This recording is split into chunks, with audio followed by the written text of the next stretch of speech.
We're here with the brand new TK Gorman head football coach, COBY GIPSON. How you doing, Coach? Doing great, thank you. And how has the transition been going over from Grace, where you've been the offensive coordinator for how many years? 6 years. 6 years. And now taking over first head coaching job? First head coaching job, and it's been a great reception. The community is really excited about football. The kids are excited. We have 68 9th through 12th graders out there working hard, and it's been a smooth transition and a quick one, and we're excited to be there. So tell me a little bit about the difference between what you were doing at Grace and what you come into at Gorman. Well, basically the main difference is just the organization of the program. Coach Maddox did such a great job organizing kids, organizing practices, and just kind of setting a tone with his locker room talks, his character building, and those are things I got to see firsthand, but now I'm trying to implement them as a head coach. And so that's the first time I've been able to lead in that area, and but I had a great example, so it's made that transition smooth. I was going to ask you, how do you prepare to become a head coach when you've been an offensive coordinator for those number of years? What kind of things did you do to get ready to be in this position now? Well, just throughout my time at Grace, listening to Coach Maddox talk, whether it was about practice or how to watch film or how to scout an opponent, or how to prepare for a week against a big rival or a homecoming game or a long road trip, I just started taking notes on all these things that he did. And then when I was approached about the job by Coach Smith, I started looking back at those notes and seeing how you could implement those in the quickest time possible. And you know, when you're in a position like that, whether you're a banker or whatever your next step is in your career, to have someone like Coach Maddox is such a great help because he's the best. And I was able to learn from him and see that firsthand and implement those at Gorman.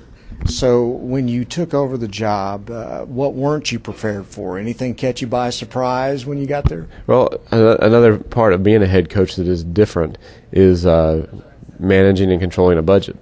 And equipment-wise, 68 kids is a lot of kids. So we had to, with a month left before the kids reported, we had to really do well in getting the right sizes for shoulder pads, get some more helmets reconditioned than were previously reconditioned, get some practice uniforms just to fit out all our kids.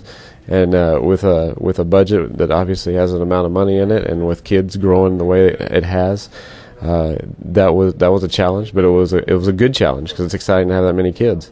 And then just also, when you get a job a month before practice starts, assembling a coaching staff is a challenge, but I also believe that God has plans and for everybody, and He brought us all together to be on this coaching staff for a reason, and He led me to certain people and opened doors for other people, and it's been neat to just have faith sometimes. Blind faith is really tough to have, and we hired a defensive coordinator 2 weeks before we started practice. We might be the only team in the state of Texas that did that, but we got a great one in Ronnie Melton from Atlanta, and so God has been with us the whole time, and I know He has a plan for this process, and we just got to trust Him.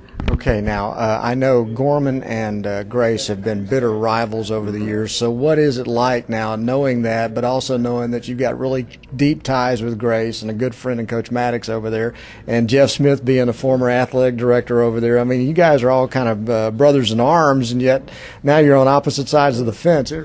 Well, in the just Christian education, first and foremost, I think you have a uniting factor, and that we're all in this to bring kids closer to the Lord and to teach character lessons. And so our reasons for being in the spots we're in are all the same. So we can unite on that front.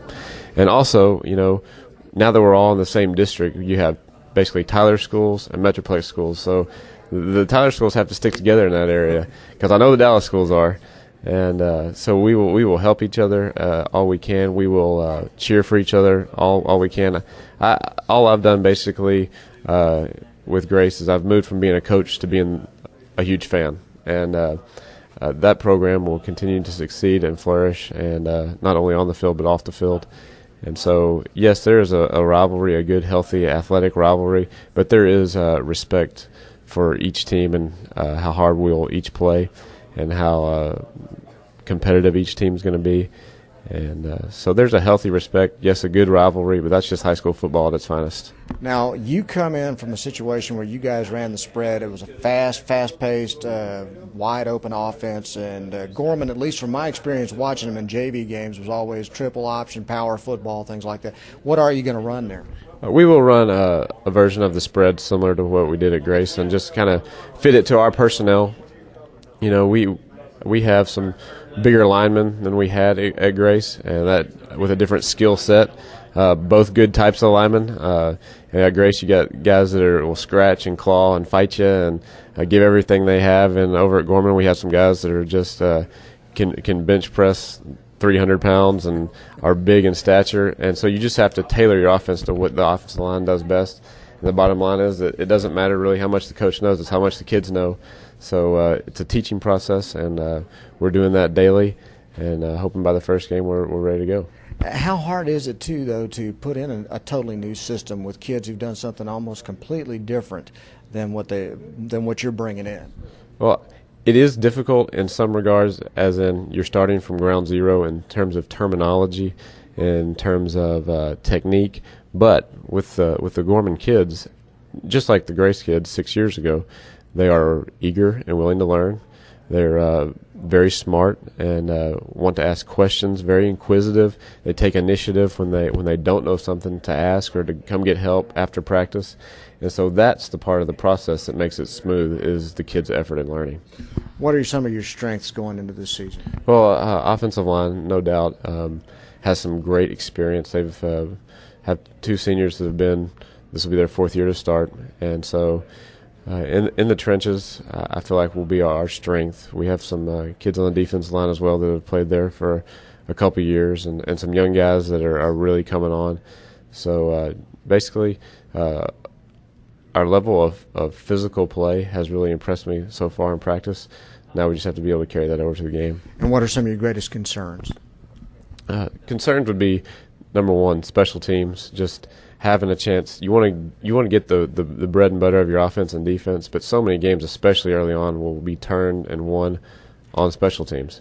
And so you have to carve out time and practice for special teams, which also with the kids we have at Gorman and the kids Coach Max has at Grace, we have to be cognizant of the fact that they're involved in so many activities, and we have to respect that. And their academic challenges are great, and they're committed to meeting those academic challenges. Other extracurricular activities such as band, theater, we have kids that do a lot, and so the time is limited. So you just have to make good use of your time, have great practice organization, keep kids moving, keep kids getting reps, and make sure you're maximizing your time you have with them. What do you know about Beckville? I know that Coach Robinson comes from Carthage with obviously a great tradition, a great story of being the defense coordinator there. And actually, I met Coach Robinson at a coaches outreach weekend, which is a Christian coaches organization that helps coaches. And so I know that he's bringing a system where on the field they're going to be really well prepared, and off the field they're growing as young men. They're very fortunate to have a man such as him. I mean, he is top notch. He's first class, and we believe in the same things. We coach for the same reasons. So I know they'll be really well coached, really well prepared, and play hard. And I know they have some big, strong kids too. So I think it'll be a really physical battle. One other thing, you come into a situation where you're new to the school, but you're very familiar with the district. How much does that help you? Oh, yeah, it helps a tremendous amount to be able to know personnel of other teams we play, the mindset of the head coach, whether they like to run the ball, throw the ball, and things like that. But there are also some new schools such as Shelton and Prince of Peace that I don't have experience with. So that, to me, that's a great challenge to be able to get film on those guys and break them down and learn new systems as well. Coach Gipson, good luck to you this fall. Thank you very much. I really appreciate it. That's Coach Cody Gipson, the new head football coach at TK Gorman on Bryan Houston Sports Radio Live on 99.3 Talk FM.